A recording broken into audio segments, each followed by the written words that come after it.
QB1 at USC is always going to be a centerpiece talking point heading into the start of the season. But I think the nuance of the discussion going on in the chat is, some people have said, if Jayden Maiava is a game manager who just makes the percentage play and lets the defense win games for this team, keeping in mind that Miller Moss threw crucial interceptions against Maryland and in other games that USC lost. Just don't make the big mistake. Our defense is going to be good enough. That's one school of thought for Maiava. That just make sure that he does the responsible thing. But then there's the other element that this guy does have a higher ceiling than Miller Moss. That doesn't mean he's a better player. It means that he can do more things than Miller Moss. He's more versatile than Miller Moss. He's more dynamic than Miller Moss, whether it's running an option play, throwing the deep ball, trusting his wide receivers to make plays on contested catches, something that Miller Moss just was reticent about doing, just was not willing to trust his guys on 50-50 balls. You do have this element of upside with Maiava. So, do you kind of lean into the upside, or do you lean into the game manager element, or is it not quite really that simple? How do you get at that question, Ethan? I don't think it's quite that simple. I think I will say, for one thing, I think if USC wanted to take, the biggest risk at quarterback and just, based on raw talent alone, kind of throw caution to the wind and hope for the best. I mean, maybe you just put Hassan Longstreet in there in week one and, let him make some mistakes, but also let him make the plays that made him a 5-star quarterback. So, caution and polish is always a consideration. I think that it'll, be a consideration here. I think Maiava was at his best at some points when he took risks. I think if anyone wants to see kind of the best and the worst that it can get with Jayden Maiava, go back and watch the Texas A&M bowl game, because there was Maiava played some of the worst quarterback play I've ever seen in my life in that game, and also had some of the most exciting plays that I'd seen all season, and just incredible plays from the wide receivers, and it was just this crazy duality of both of them happening at the same time. So I mean, in terms of that, he certainly needs to clean it up. Like I said, I mean, he's not the starter if USC is just wanting to risk it all at quarterback. He certainly needs to work on cleaning it up. Part of that is going to be just him gaining a little bit more experience at a Big Ten school and a Big Ten scheme. He came from the Mountain West, where you can afford to make a couple more of those silly mistakes because defenses aren't as smart, they're not as fast, they're not as big. They're not going to make you pay quite as much. So you don't need to be quite as polished. I think some of that will come naturally. And so I think that we can pretty generally expect that out of Maiava. And if we don't see that out of Maiava, it would be a pretty big disaster, just because he's had, a whole off season and, so much more time to develop between, Texas A&M and then Missouri State, that if he, if starting these Illinois games, if he's still making some of the same mistakes he was making last year, then that's a big major concern. But I think that the likelihood of that is pretty low. But I do think that a big issue last year presented itself, especially against some of the better teams, when USC was just completely unwilling to take risks in moments that they needed to. The red zone was one big area. The Michigan game specifically is one that stands out to me, just because that was probably one of Miller Moss's better games.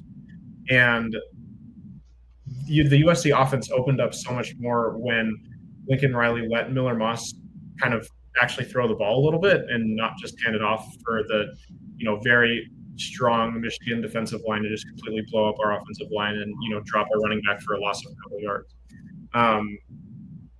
And I think that may have been my favorite game that Miller Moss ever played, actually, just because he was getting hit so much and he was still managing to get the ball out, play a relatively clean game. And, an offense that had not really moved the ball at all before halftime suddenly came alive. And, that game still didn't turn out how we would have wanted. He ultimately couldn't make enough big plays because they couldn't make the plays on the final drive that they would have needed to put together that last gasp effort to win the game. But I think he did enough to put the defense in position to win the game. And so I think, like we said, gotta pound the football, got to cover that area of like low risk football. We've got to be good there. But I think when you do go to the pass, especially with the talent at wide receiver this year, I think we have some great young wide receivers, but I don't think we have enough depth or quite enough proven stars at wide receiver yet, like USC's had in the past couple of years, that we can, swing the ball out to Jordan Addison or swing the ball out to Drake London and expect them to get 10 yards after the catch. Like, we need to get, especially with guys like Jacoby Lane who are so big and, have such great ball skills, like, we need to, run more downfield plays for guys like that. So I think while, taking care of the ball is certainly going to be a consideration, I think that there are certainly, and we've talked about balance a lot tonight, but I think balance is going to be a big consideration. And I do think that when Lincoln Riley goes to the pass, more downfield plays, less just screens to the sideline, a little bit more of Maiava in the pocket and, letting him extend plays with his legs and all that stuff. I certainly hope that's the case. Well, obviously in the bowl game against Texas A&M, we saw Jayden Maiava, and you did allude to this, make a lot of really jarring mistakes. And yet, if you're at USC and if you're Lincoln Riley, you're going to ask your starting quarterback to play like a starting quarterback, right? Like, we're going to ask you to make all the throws. We're going to ask a lot of you. Like, we're not going to try and turn you into just someone who is handing the ball off, pitching the ball off. Like, that's not why you came to USC, Jayden Maiava. So I think a natural question as we wind down our show, Ethan, is, in terms of bringing Maiava along, there has to be an awareness of, okay, like, first, do no harm. First, show us you can protect the ball. Show us you can, go through an assortment of reads and handle various situations that you can make different throws with ball security, and that your reads are consistent enough and reliable enough that you're not putting the ball in jeopardy the way Miller Moss did for way too many times last season. I think the real question a lot of fans have at USC is, do you kind of put the handcuffs on Maiava early, saying, you need to work within a little bit tighter structure. We will let you air it out as the season goes along, but you kind of have to prove certain things to us first. Or, Ethan, do you just say, all right, you be you, but please, we're trusting you to make the responsible decision, and we're going to coach you up so that you're going to make these responsible decisions consistently. So do you put on the handcuffs the first few games, or can you just not do it that way and you just have to say, be yourself, but hey, this is how we're coaching you to play. Follow the guidelines. How do you come at that?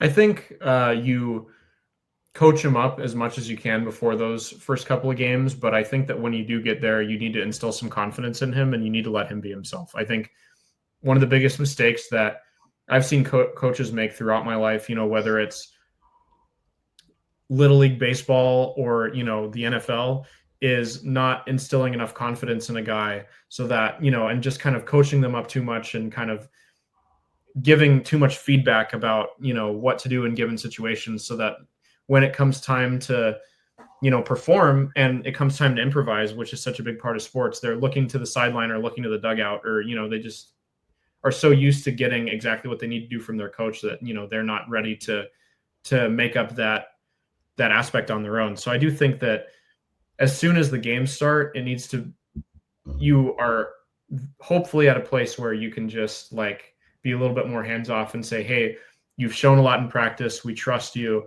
I think even if you don't feel that inside as a coaching staff as much, you still kind of embellish it a little bit to their face because you want your guys to be confident. That's kind of, I mean, I'm going to go back to baseball just because I've followed a lot of baseball my whole life, and there's a trend recently in baseball where there's a lot of different analytics in terms of when to pitch guys against certain guys, and analytics favor like platoons and starting pitchers less, and letting the bullpen pitch more and all that kind of stuff, and a lot of stuff that kind of treats players like numbers and doesn't really instill as much confidence in them. And it just leads to, and sometimes those matchups are going to work, but it leads to a lot of like players and managers not having as much of that trusting relationship, because like the player, the managers aren't listening to their players and treating their players as people. They're playing a numbers game. And, that ultimately is not what wins championships. I mean, if you want to win a championship, you need to be able to, throw your guys out there, even if the numbers don't always match up. And even if you need to instill confidence, and the championship winning teams are the teams that have guys that can go out to the same position, play every day.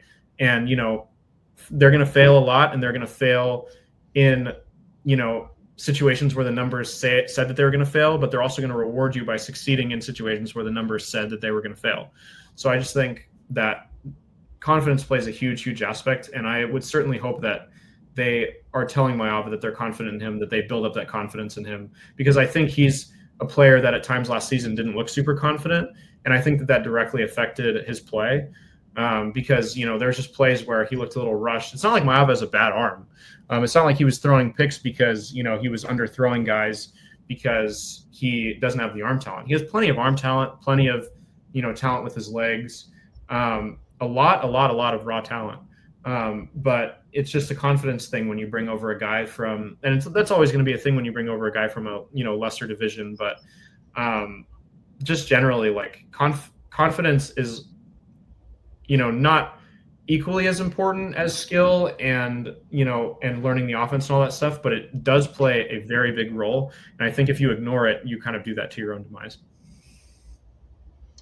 All right, folks. So we've given you an hour here at USC Trojans Primetime Live, and just want to also kind of whet your appetite for what's going to come when the season arrives.